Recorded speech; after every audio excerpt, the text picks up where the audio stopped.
ಯುಗಾದಿಯ ಸಂವತ್ಸರ ಅನ್ನದಾತನಿಗೆ ಅತ್ಯಂತ ಪ್ರಿಯವಾದ ದಿನ. ಈ ದಿನದಿಂದಲೇ ಕೃಷಿ ಚಟುವಟಿಕೆಯನ್ನು ಆರಂಭಿಸುತ್ತಾರೆ ರೈತರು. ತಮ್ಮ ತಮ್ಮ ಜಮೀನುಗಳಿಗೆ ಹೋಗಿ ಭೂಮಿ ತಾಯಿಗೆ ಪೂಜೆ ಮಾಡುವ ಮೂಲಕ ಮುಂಗಾರು ಮತ್ತು ಹಿಂಗಾರು ಹುಲಸಾಗಿ ಬರಲಿ ಎಂದು ಬೇಡಿಕೊಳ್ಳುತ್ತಾರೆ. ಎತ್ತುಗಳಿದ್ದವರು ಎತ್ತುಗಳಿಂದ ಹೊಲವನ್ನು ಹರಗುವ ಮೂಲಕ ಚಾಲನೆ ಕೊಟ್ಟರೆ, ಇನ್ನು ಟ್ರ್ಯಾಕ್ಟರ್ ಸೇರಿದಂತೆ ಯಂತ್ರೋಪಕರಣಗಳಿದ್ದವರು ಸಹ ಈ ಮೂಲಕ ಕೃಷಿ ಚಟುವಟಿಕೆ ಆರಂಭಿಸಿ ಮಾಡುತ್ತಾರೆ.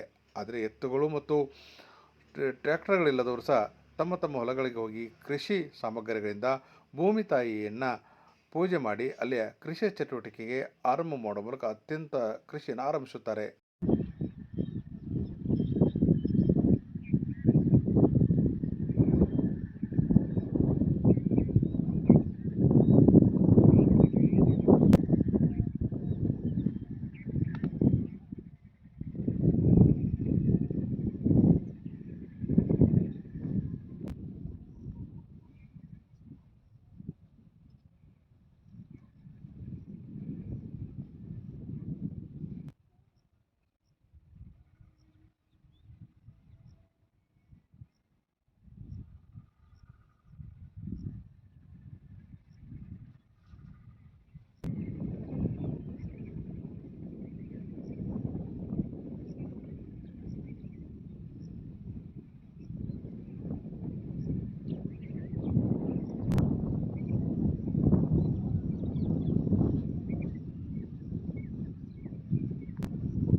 ಅಲ್ಲೇ ನಿಂದ್ರೆ ಗಾಡಿ ಹತ್ರ ನಿಂದ್ರೆ